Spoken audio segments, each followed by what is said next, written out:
저 사람 좀 봐. 저렇게 늙은 분이 백화점 직원이라고? 관리가 엉망이네. 그러니까요, 요즘은 누구든지 뽑나 봐요. 바로 옆 통로에서 옷가지를 고르던 고객 두 사람이 고개를 돌려 나를 힐끗 쳐다보며 작은 목소리로 수군거린다. 나는 청소 중이던 물걸레를 잠시 들어 올려보지만 그들은 내 시선을 마주치려 하지 않는다. 오히려 고개를 돌려 비웃음을 참으려는 듯 입가를 가린다. 난 그저 애써 미소를 지을 뿐이다. 아직 이 임시직을 시작한 지 일주일이 채 되지 않았으니 시선이 곱지 않아도 어쩔 수 없다 생각한다. 나는 대구 시내에서도 꽤 명성이 있는 이 대형 백화점의 잡화 코너에 임시로 채용된 69세의 판매 및 보조 직원이다. 사실 정직원도 아니고 가까스로 파트타임 형태로 들어왔다 생활비를 좀 더 보태기 위해 지원했고 서류만 보고선 아무 문제 없다고 생각했는지 운이 좋게 합격했다. 그런데 출근 첫날부터 동료 직원들의 반응은 차갑기만 했다. 거기 조용히 좀 하세. 갑자기 노려보듯 다가온 사람은 잡화 코너를 관리하는 김 팀장이다. 그는 까맣게 반짝이는 정장을 입고 잘 다린 와이셔츠에 노란색 넥타이를 맨 채 걸어왔다. 딱 봐도 이곳 분위기에 익숙한 태도다. 팀장님, 내가 조심스럽게 인사하려고 하자 김 팀장은 내 인사를 끊고 되레 낮은 목소리로 쏘아붙인다. 정수 씨, 여기 고객분들 시야에 거슬리지 않게 움직이시라고 했잖아요. 직원을 뽑으면 바로 교육을 드리는데 왜 아직도 헷갈리시는 건가요? 나는 그저 고개를 숙이고 걸레를 바구니에 다시 넣는다. 죄송합니 바닥에 물기가 보여서 얼른 닦으려고. 할아버지, 지금 복도 한복판에서 저런 누추한 행주 들고 다니시면 어떡해요? 깔끔하게 정리된 백화점 이미지를 유지해야 하지 않습니까? 옆에 있던 동료 직원 몇 명도 힐끗힐끗 우리를 쳐다보며 피식 웃는다. 그중 한 명이 작게 중얼거린다. 아무리 어르신이라지만 파트타임 하기에 몸이 너무 약해 보이긴 해요. 다른 직원도 맞장구 친다. 요즘 같은 시대에 고생 안 하셨나 보죠. 나는 그들의 시선에 주눅이 든 표정을 지어 보이지만 속으로는 그저 한숨을 삼킬 뿐이다. 백화점이라는 곳은 외적인 이미지와 젊은 에너지를 중시한다. 직원들 사이에서 저 사람 오래 못 버틸 텐데 하는 말이 돌고 있다는 걸 알고 있다. 그때 내 곁으로 살며시 다가오는 작은 손. 8살 난 내 손녀 수진이다. 사실 그녀가 방학이라며 며칠 전부터 나와 함께 지내고 있다. 오후에 아들네 집에서 데려다 주기로 해서 오늘 백화점으로 데리고 왔는데 잠시 다른 코너에서 구경하겠다더니 내 쪽으로 온 모양이다. 할아버지, 여기 사람이 왜 이렇게 많아요? 손님이 엄청 많네. 나는 수진이를 바라보며 부드럽게 웃는다. 오늘 주말이라 그런가 봐. 구경은 잘 했어. 응. 근데 할아버지한테 뭐라 하는 사람들이 있어. 왜 그래? 그 말에 김 팀장은 수진이를 보더니 눈살을 찌푸린다. 자녀분이신가요? 여기서 아이가 뛰어다니면 곤란합니. 나는 손녀라고 정정하려다. 그냥 참는다. 괜히 더 큰 문제를 만들기 싫어서다. 네, 알겠습. 조심하겠습. 수진이는 자초지종을 알 리 없으니 호기심 어린 눈으로 김 팀장과 나를 번갈아 쳐다본다 그러더니 내 바지를 꼭 잡고 묻는다. 할아버지, 무서운 사람이에요? 그 말이 들렸는지 김 팀장은 들릴 듯 말 듯 긴 한숨을 내쉰다. 이 아이가 아직 어리니까 모르는 거죠. 아무튼 근무 중에는 아이가 돌아다니지 못하도록 잘 지켜보세. 괜히 사고라도 나면 곤란합니. 나는 고개를 끄덕이며 수진이의 손을 다정하게 잡아준다. 근무 시간에는 사실 아이가 여기 있으면 안 되지만 어쩔 수 없는 사정이었다. 이미 허락을 받은 상황이긴 했으나 김 팀장은 그 자체도 달갑지 않은 모양이다. 정수 씨, 앞으로는 좀 더 주의해 주세. 그래야 서로 곤란하지 않습. 그렇게 말하고선 김 팀장은 휙 돌아서서 고객 응대를 하러 간다. 남아있던 직원들은 내가 들을 듯 말 듯한 거리를 유지하며 수군댄다. 진짜 연세 많으신 분이 우리랑 같이 일할 줄이야. 맞아, 허리도 잘 못 펴시는 것 같던데 오래 못 버티실 거야. 글쎄. 근데 또 딱한 사정이 있으시겠지. 나는 심장이 덜컥 내려앉는 기분이지만 꾹 참고 미소를 지으며 수진이의 머리를 쓰다듬는다. 괜찮아, 수진아. 우리가 신경 쓸 일 아니야. 너도 무서워하지 말고 가만히 앉아서 그림책이라도 볼래? 응. 할아버지 손에서 떨어지지 않을게. 나는 가까운 의자에 수진이를 앉혀놓고 다시 주변을 정돈하기 시작한다. 작은 먼지 하나라도 보이면 그냥 지나칠 수 없다는 마음으로 조용히 움직인다. 소리가 나지 않도록 최대한 천천히 살핀다. 머릿속 한구석엔 오래전 기억들이 스쳐간다. 백의사 가운을 입었던 시절, 굵은 땀방울이 마스크 안을 흥건히 적시던 순간들. 외과 의사로서 수많은 생사를 오가던 시간이 있었다 하지만 이제 여긴 수술실이 아닌 화려한 조명과 명품 브랜드 매장으로 가득한 백화점이다. 이런 일을 겪을 줄은 몰랐지만 그래도 살아가려면 뭐든 해야 한다라고 생각했다. 모른 척하자. 참고 견디자. 이런 마음으로 하루하루를 보내는 중이다. 그러다 보면 언젠가 마음 편히 쉴 수 있는 날이 오리라 믿고 있다. 수진이와 함께 약속한 평범한 저녁 식사를 위해서라도 오늘은 무사히 일을 마쳐야 한다. 저 직원 좀 불러봐. 그 순간 저쪽 액세서리 코너에서 한 손님이 목소리를 높인다. 나는 반사적으로 몸을 돌려 손님 쪽으로 간다.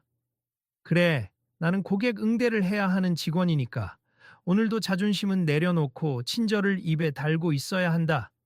아니, 이게 말이 됩니까? 이 가방 색깔이 저번에 본 거랑 조금 다르단 말이에요. 나를 부른 여성 고객은 짜증이 가득하다. 나는 최대한 정중히 설명을 시도한다. 고객님, 상품마다 생산 공정상, 색상 차이가 약간 있을 수 있음. 그런 건 전문가가 와서 설명해 주세요. 당신은 좀 연세가 있으셔서 잘 모르시겠네요. 그녀의 말에 나는 더 말을 잇지 않고 뒷걸음질 친다. 다른 직원에게 도움을 청해야겠다라고 생각한 순간 김 팀장이 나와 교대하려고 다가온다. 네, 고객님. 죄송합니 저희가 바로 담당 직원을 불러서 자세히 안내해 드리겠습. 그러더니 나를 곁눈질하며 야단치듯 말한다. 정수 씨. 너무 급하게 나서지 마시고 모르면 모른다고 빨리 동료에게 도움을 구하세. 나는 작게 고개를 숙이며 예, 알겠습니다 하고 돌아선다. 고작 가방 색상 차이 문제로도 이렇게 골치 아픈 이곳 환경은 솔직히 나에게는 낯설고 불편하다. 그러나 이곳에서 잠시라도 일해야 한다면 적응해야 한다고 스스로에게 되뇌며 발걸음을 옮긴다.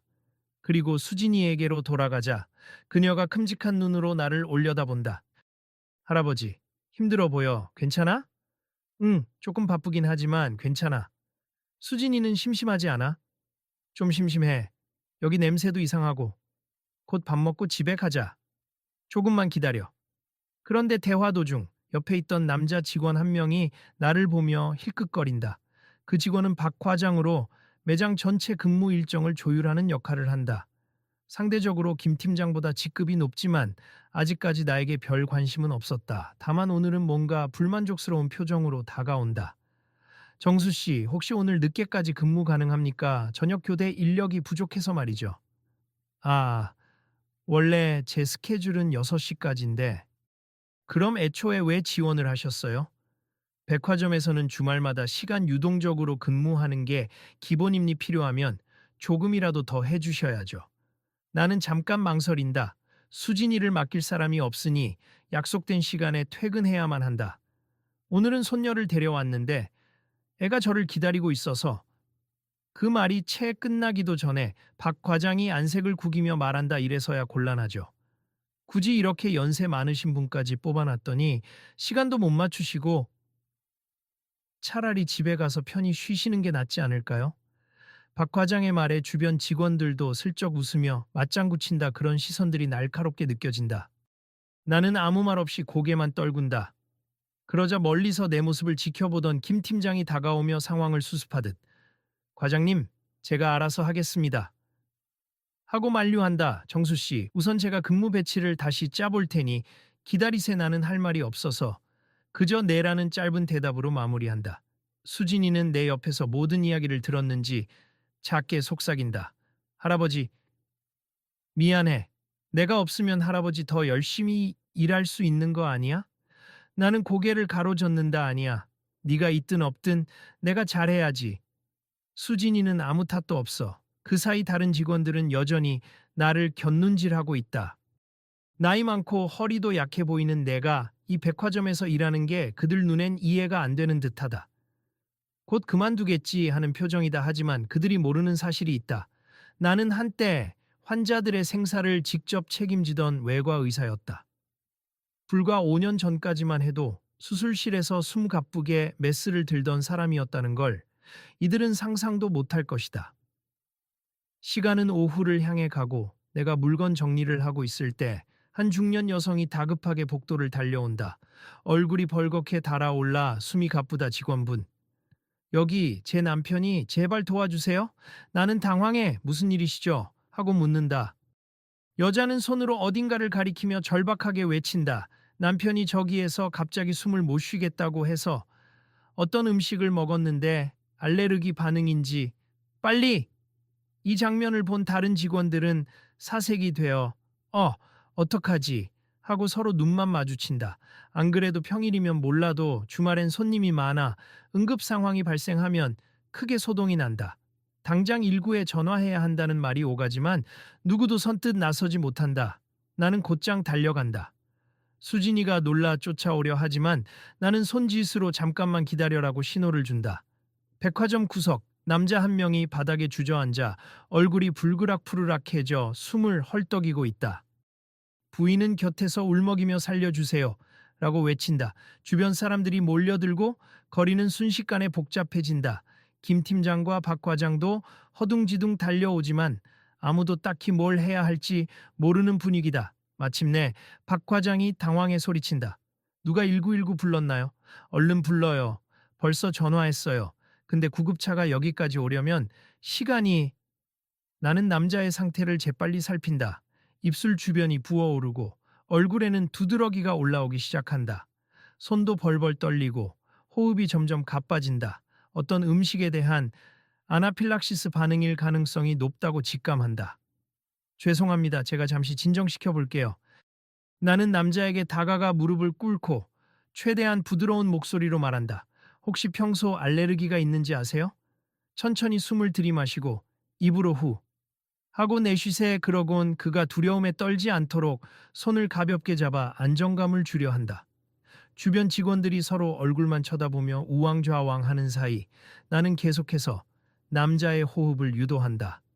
아직 숨이 막히지만 괜찮습. 잠깐만. 다른 직원분.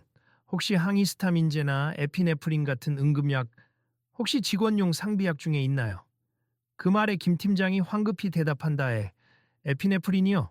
그건 여기 비치가 안 되어 있는데 나는 속으로 그렇겠지 하고 생각하며 임시 방편이라도 해야 한다고 판단한다. 나는 남자의 셔츠 목을 풀어주고 주변 사람들이 몰려서 호흡을 더 방해하지 않도록 강역을 벌리게 한다. 밀지 마시고 공간을 좀 주시겠어요? 숨 쉴 공간이 필요함니 그 사이 남자의 입술이 더욱 부어오르고 호흡 소리는 갈수록 거칠어진다. 일시적으로라도 기도를 확보해 줘야 한다. 부인께서는 혹시 남편분이 어떤 음식 드셨는지 기억하세요? 네, 해산물 쪽이었어요. 남편이 새우 알레르기가 심한데 아까 시식 코너에서 알겠음. 일단 119에 곧 도착할 테니 제가 할 수 있는 응급처치를 해볼게요. 나는 서둘러 남자의 턱을 살짝 들어 올려 기도가 덜 막히도록 한다. 목에 있는 넥타이나 옷자락을 최대한 느슨하게 풀어준다. 호흡에 집중하세. 숨을 들이마실 때 안 되면 코로 조금씩 하시고 천천히 가능한 만큼. 남자는 고개를 끄덕이며 애써 숨을 들이마시려 한다. 하지만 점점 더 힘이 빠진다. 급한 마음에 나는 부인에게 말한다. 제가 잠시나마 호흡을 돕겠습. 혹시 싫으시다면 말씀해 주세. 아니요, 뭐든 해주세요. 주변에서는 아니 저 할아버지가 뭘 할 줄 안대? 조금 전에 가방 색상도 구분 못하던 분이 같은 수군거림이 들린다. 그러나 지금 상황은 남자의 생명과 직결되어 있다. 나는 다시 차분한 목소리로 남자에게 혹시 자가 주사기 같은 걸 갖고 있었는지 묻는다. 하지만 별다른 준비가 없는 모양이다. 누군가 괜찮아요? 그냥 119만 기다리시죠 하고 두서없이 말하지만 기다리는 동안에 상태가 악화될 수 있다. 이미 남자는 숨을 제대로 쉬지 못해 혈색이 나빠지는 중이다. 나는 조심스럽게 남자의 등과 어깨를 살펴본 뒤 딱딱한 바닥보다는 약간 기울인 자세가 좋겠다 싶어 주변에 있던 광고판을 재빨리 끌어와 남자의 등을 기댔다. 조금만 편하게 기대세. 호흡이 더 편하실 거예요. 이때 김 팀장이 걱정스러운 표정으로 다가와 묻는다. 정수 씨, 어떻게 이런 걸... 아니, 내가 볼 땐 그냥 패식구만 기다리는 게 나을 것 같은데. 나는 대답 대신 남자의 맥박을 짚는다. 그리고는 작은 목소리로 중얼거린다. 지금 맥이 불규칙하게 뜁니? 이대로 두면 위험해질 수 있어요. 곁에 선 직원들과 고객들은 더 이상 무심하게 바라볼 상황이 아님을 깨닫고 바짝 긴장한다. 남자의 부인은 오열에 가까운 울음소리를 내며 그의 손을 붙들고 있다. 나는 일단 남자의 기도를 살리고 가능하면 쇼크 상태에 빠지지 않도록 해야 한다고 판단한다. 혹시 모르니 백화점 안에 응급 키트가 있는지 물어보자. 김 팀장이 어색하게 대답한다. 저 의료용품이라고 해봤자 저희는 간단한 밴드나 소독약밖에 없는데요. 그럼 직원 휴게실 쪽에 항히스타민제라도 있으면 빨리 가져다 주세. 이때 수진이가 울먹이며 할아버지, 저 사람 죽는 거 아니지? 라고 묻는다. 괜찮아. 할아버지가 도울 수 있을 거야. 나는 남자의 입술 주위와 목을 살피고 가능한 한 호흡이 막히지 않도록 자세를 조정해 준다. 그리고는 과거 알레르기 쇼크 환자를 대처하던 기억을 최대한 떠올린다. 전문적인 처치는 아니지만 기도 확보와 증상 완화를 위해 제한적이라도 뭔가 해야 한다. 괜찮습. 곧 구급대원들이 올 겁니. 제가 계속 맥박을 확인해 볼게요. 깊게 숨 들이마시고 가능한 오래 내쉬세. 남자는 눈을 감았다 떴다 하면서 간신히 고개를 끄덕인다. 그 사이 다른 직원이 항히스타민성 약을 찾아 달려온다. 약사 처방 없는 일반 가정용 알레르기 약품 같아 보인다. 부인께서 동의하시면 제가 이걸 우선 드셔보게 하겠습. 네, 네. 부탁드려요. 나는 바로 약을 개봉하여 남자에게 권한다. 강도가 센 전문 약은 아니지만 시간벌이는 할 수 있을지도 모른다. 남자는 간신히 한 모금의 물과 함께 약을 삼킨다. 그 순간 누군가 내 등 뒤에서 작은 목소리로 놀라듯 말한다. 정수 씨가 이런 처치를 하는 거 보니 뭔가 알고 있는 것 같지 않아. 누군가는 설마 옛날에 간호병 출신이라도 되는 건가? 라며 궁금해한다. 나는 크게 신경 쓰지 않고 환자의 호흡을 다시 한번 유도한다.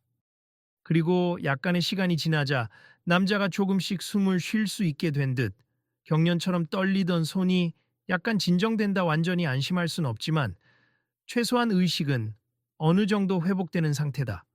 곧 밖에서 사이렌 소리가 들리더니 199 구급대원들이 들것과 함께 달려온다. 환자를 옮기기 전 나는 구급대원에게 지금까지 있었던 상황을 상세히 설명한다. 알레르기 발현 시각, 증상 경과, 그리고 한시적으로 준 약 이름까지. 그들은 전문가가 따로 있었냐는 듯 내 설명에 놀란 표정이다. 이분 혹시 의료계 종사자이신가요? 예전에 조금 비슷한 일을 한 적이 있습. 나는 굳이 더 자세히 말하지 않는다. 구급대원들은 고개를 끄덕이며 환자를 신속하게 옮긴다. 주변에 몰려든 인파가 한순간에 소란을 멈추고 구급대원이 곧 병원으로 옮길 테니 부인께서는 저희를 따라오시죠 라고 안내한다. 남자의 부인은 나에게 깊이 허리 숙여 감사 인사를 건네며 눈물을 훔치고 동행한다. 모든 과정은 길지 않았지만 보는 사람들에게는 아찔한 순간이었을 것이다. 백화점 안에는 다시 정막이 흐른다. 여기저기서 저 할아버지 손이 엄청 빠르던데 분명 경험이 있는 사람이야 하는 말이 나도 모르게 퍼져나간다.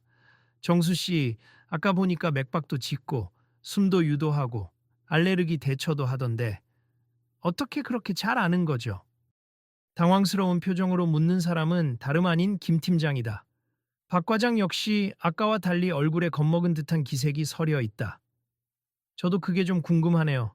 지금까지는 몸도 약해 보이고 쉽게 지치실 것 같았는데 나는 별 대단치 않다는 듯 한숨을 내쉰다. 옛날에 조금 공부를 했습. 그냥 사람 살리는 일에 익숙했을 뿐입니. 그들은 내 말을 곱씹는 듯 잠시 침묵한다. 그러다 김 팀장이 조심스럽게 다시 묻는다. 공부요? 설마 간호사 자격증 같은 게 있으신 건가요? 박 과장도 곁에서 덧붙인다. 아니면 응급구조사 자격 같은 거? 나는 고개를 천천히 젓는다. 그 정도가 아니라 옛날에 의사였죠. 외과 의사. 내가 작게 웃으며 말하자 주변은 순간 얼어붙은 듯 조용해진다. 이 말을 들은 직원들은 서로 얼굴을 마주본다. 의사? 설마? 라는 시선이 교차한다. 김 팀장이 입술을 떼지만 잘 믿기지 않는다는 표정으로 되묻는다. 정수 씨, 진심이신가요? 의사셨다고요?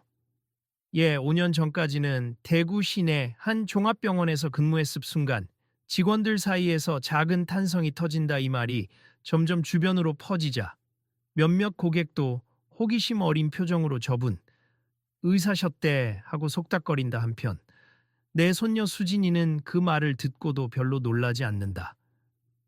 응, 우리 할아버지 옛날에 병원에서 일했는데? 몰랐어? 그 말에 직원들은 더더욱 당황한다 정말이었어. 라는 분위기다. 김 팀장은 허둥지둥하며 휴대전화를 꺼내든다. 잠시만요. 정수 씨 성함이 정확히 정수호. 맞죠? 혹시 검색해봐도 괜찮을까요? 나는 가만히 고개를 끄덕인다. 이미 정직원이 아니니 별다른 정보가 없을 거라고 생각했는데 김 팀장은 뭔가를 검색하는지 휴대전화 화면을 열심히 들여다본다. 곧 그의 눈동자가 크게 흔들린다. 정수호 외과 전문의 대구 포란병원 기사도 있네요. 뇌출혈 긴급 수술 성공. 이거 기사 사진 속 인물이 정수 씨 맞나요? 주변 사람들이 고개를 내밀어 화면을 본다. 박 과장은 충격에 빠진 듯 이 사진이랑 완전히 같은 분이잖아라며 탄성을 뱉는다. 도대체 어쩌다가 왜 의사님이 여기서 직원들의 목소리는 점점 커지고 지나가던 손님들까지 관심을 보인다. 나는 그냥 짧게 웃으며 별 사정이 있었습니다라고 대답한다. 그러자 방금 전까지 나를 업신여기던 직원들이 완전히 다른 태도를 보인다. 그 중에는 거짓말 아니야. 이력서엔 분명 고등학교 졸업이라고 써 있었는데 하는 이도 있지만 곧 김 팀장이 급히 말한다. 이력서의 일부만 쓰셨나 보죠. 원래 의사셨다니. 믿을 수가 없네요. 아까의 응급처치를 보면 의심할 여지가 없긴 해요. 그 흔한 항히스타민제라도 구해오라고 지시를 딱 내리는 모습이 완전 전문가처럼 보이던데 주변 직원들이 고개를 주워거린다. 박 과장은 얼굴이 창백해진 채 헛기침을 한다.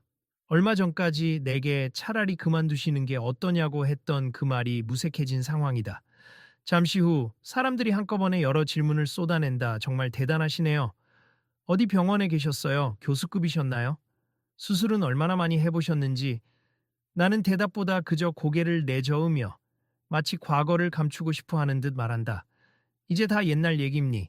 지금은 그저 생활비를 벌기 위해 일하는 할아버지일 뿐이죠. 김 팀장이 뭔가 말하려다 갑자기 작게 한숨을 쉰다.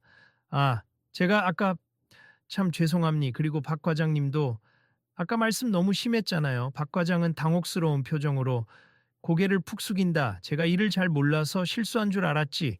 예전에 그런 대단한 일을 하셨을 줄은 몰랐습. 아니, 그걸 몰랐어도 제가 너무 무례하게 굴었네요.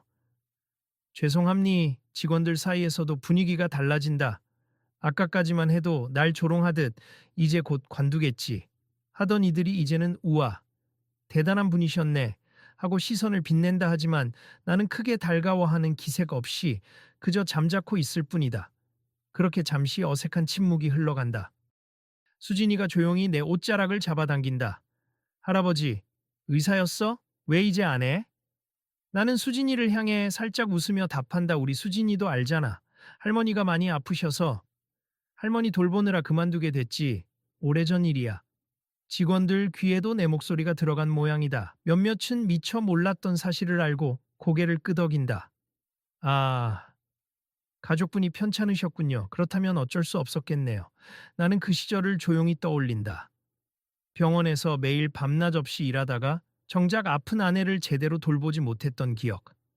결국 아내가 떠나간 후 남은 시간들을 자책하며 보냈다.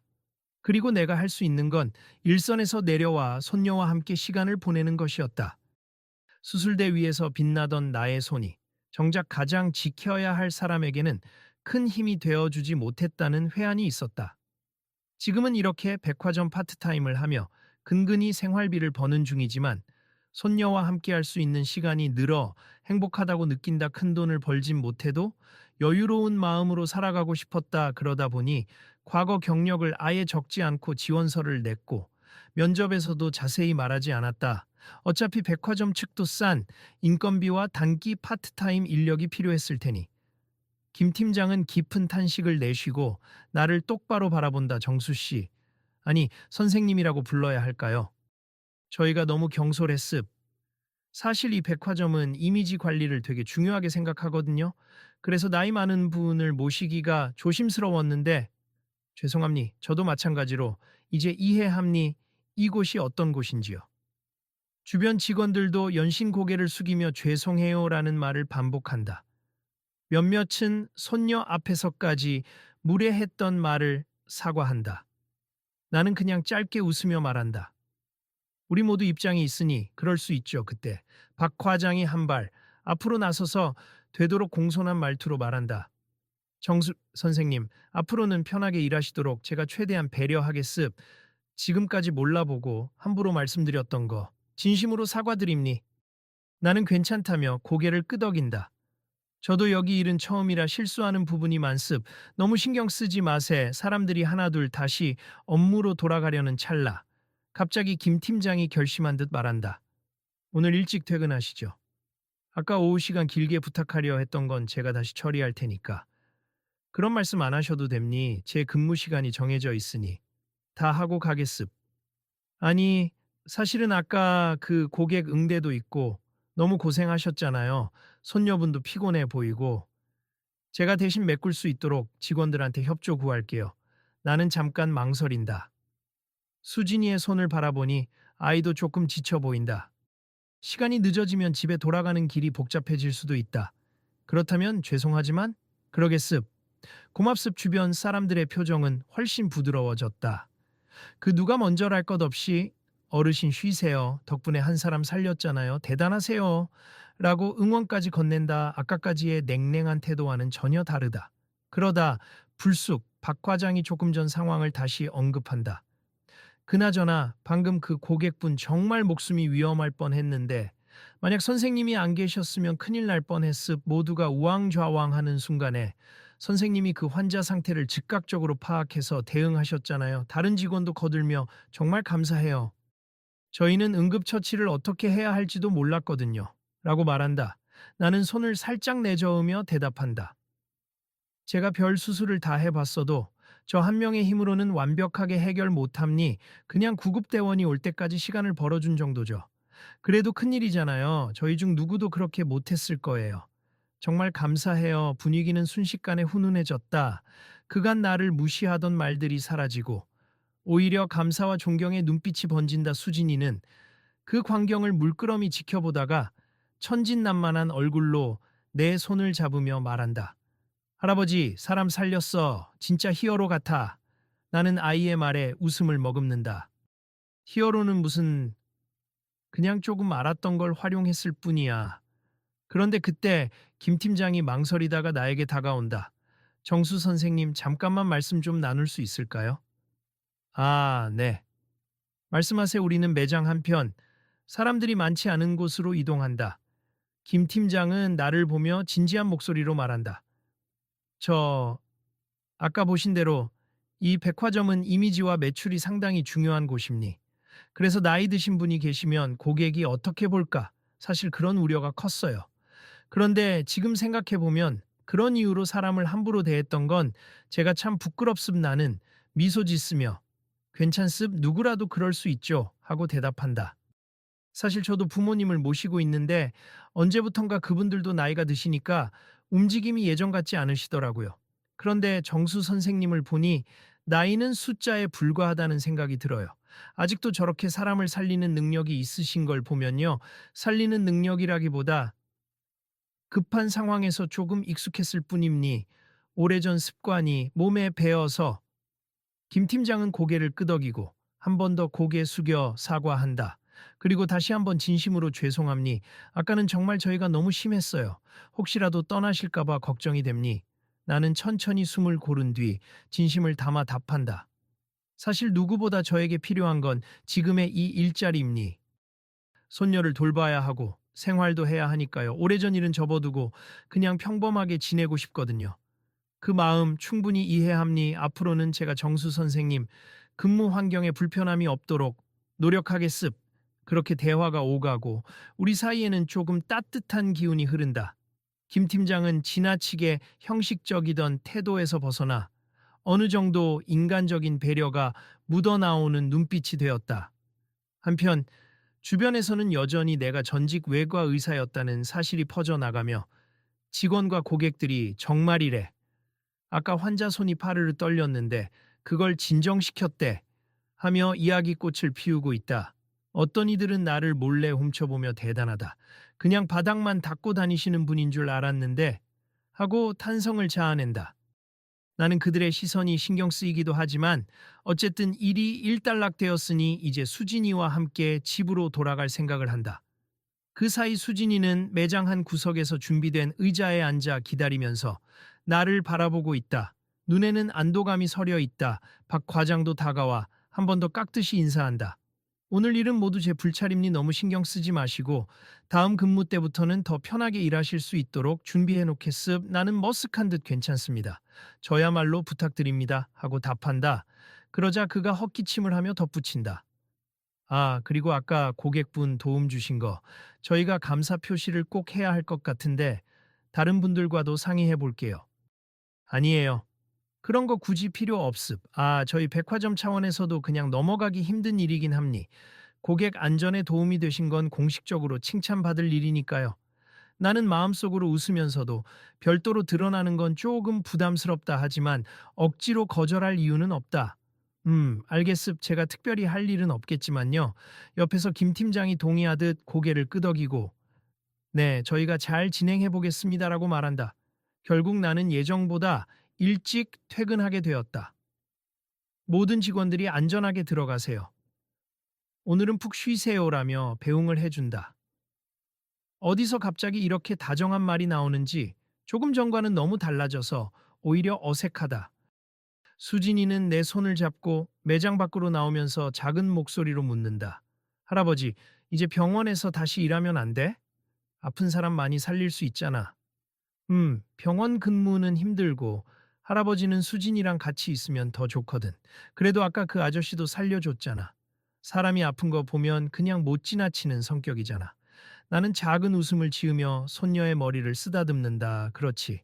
하지만 늘 그 일을 해야만 하는 건 아니란다. 가끔은 이렇게 우연히 도울 수도 있는 거야. 수진이는 고개를 끄덕이더니 알았어. 앞으로 또 누가 아프면 할아버지가 도와줄 수 있지. 하고 말한다. 그렇지. 할아버지가 할 수 있는 범위에서 도와줄 거야. 백화점 정문을 나오는 길, 유리벽에 비치는 내 모습이 보인다. 허리는 전보다 조금 더 꼿꼿하게 펴져 있다. 비록 내가 온종일 무시당하며 일했지만 오늘만큼은 누구도 날 쓸모없는 늙은이라고 부르지 않을 거다. 며칠 후 나는 다시 매장에 출근했다. 그런데 분위기가 사뭇 달라져 있다.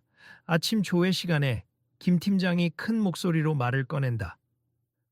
오늘 전 직원이 모인 자리에서 지난번 고객 응급 상황을 침착하게 대처해 주신 정수 선생님께 감사 말씀을 드리고자 합니 주변에선 작은 박수가 터져 나온다.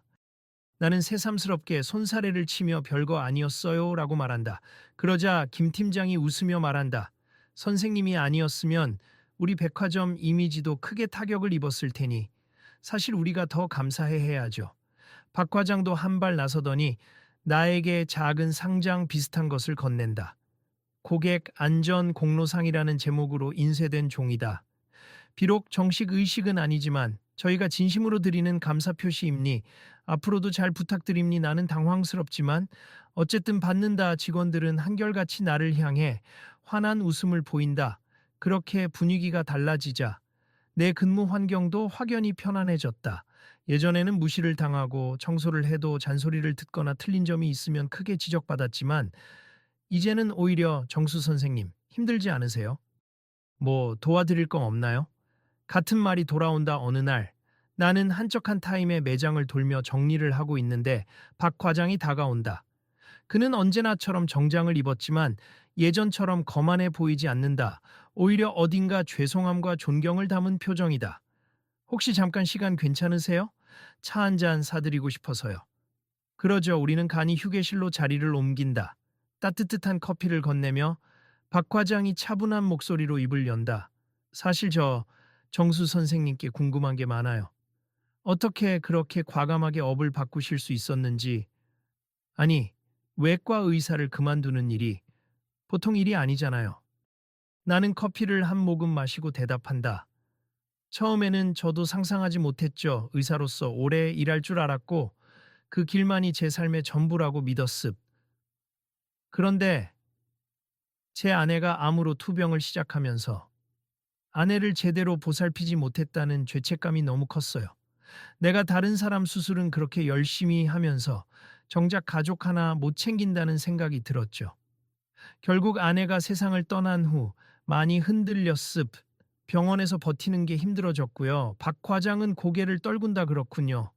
정말 힘드셨겠네요. 그래서 연금을 조금 일찍 받기 시작하고 손녀 수진이를 돌보며 조용히 지냈어요. 그런데 생활비가 부족해져서 이렇게 백화점에 임시직으로 지원하게 됐죠. 그는 잠시 생각에 잠긴 듯 연신 커피잔을 돌리며 묻는다 그래도 미련이 남거나 그러진 않으세요?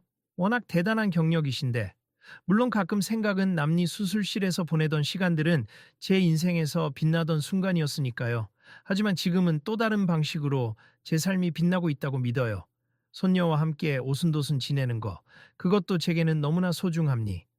박 과장은 조용히 고개를 끄덕이며 눈빛에 이해가 스며든다. 이해가 됩니. 저도 부모님이 편찮으셨을 때 곁에서 더 시간을 보냈어야 했는데 늘 회사 일에 치여서 못 해드렸거든요. 잠시 서로 공감의 침묵이 흐른 뒤 그는 입가에 희미한 미소를 띠며 말한다. 선생님 덕분에 저도 뭔가 중요한 걸 깨닫고 있어요. 삶에서 진짜 중요한 게 뭔지 다시 한번 생각하게 됐습. 나는 부드럽게 웃으며 대답한다. 누구나 각자의 삶의 우선순위가 있고 그것을 지키기 위해 이런저런 선택을 하잖아요. 다만 그 선택이 때로는 남들 눈에 이해되지 않는 형태일 수도 있지만 본인이 옳다고 믿으면 괜찮은 거죠.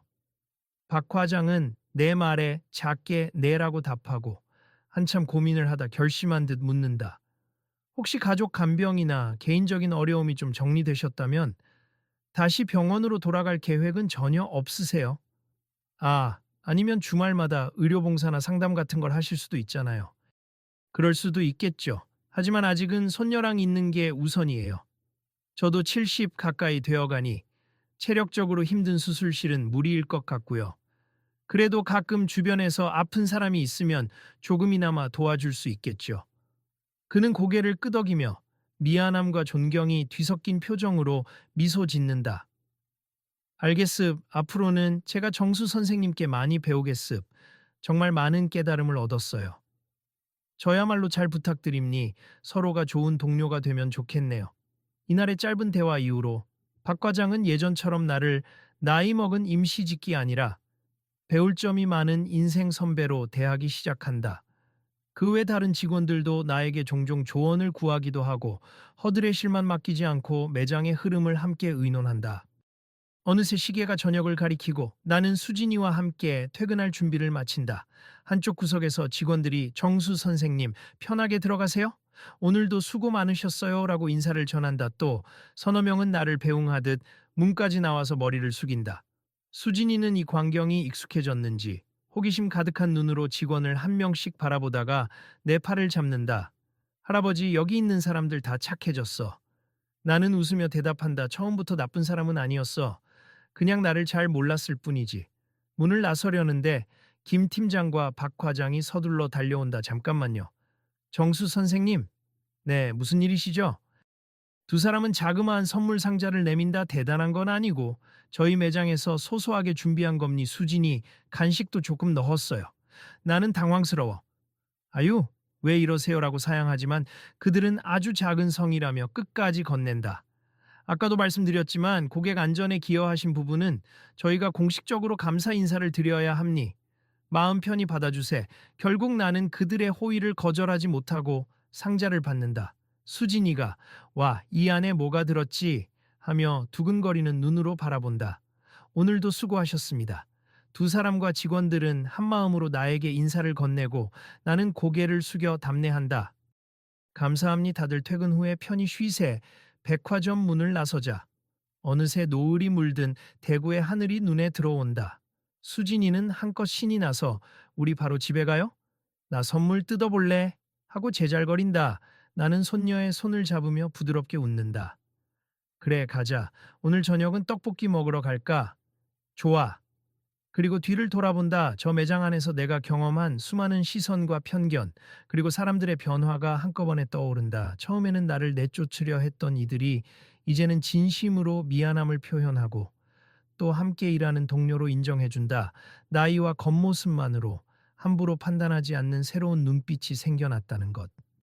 그것이 나를 이곳에 머물게 하는 이유가 될 수도 있겠다는 생각이 든다, 결국. 우리는 서로를 잘 몰랐을 뿐이니까. 조금이라도 알게 되면, 그리고 마음을 연다면 이해와 배려라는 따뜻함이 피어나는 법이다. 나는 수진이와 손을 잡은 채 천천히 걸음을 옮긴다. 평범한 일상이 가장 소중하다는 걸 깨달은 지금, 이곳에서의 인연 역시 내 삶에 의미 있는 또 하나의 귀한 순간이 될 것이다. 여러분도 혹시 주변 사람을 너무 빨리 판단하고 있지 않으신가요? 우리의 일상 속엔 믿기 어려울 만큼 놀라운 이야기를 품은 사람이 많습. 잠깐의 시선이나 편견 때문에 놓치고 있는 숨은 재능과 깊은 사연이 있는지도 모르죠.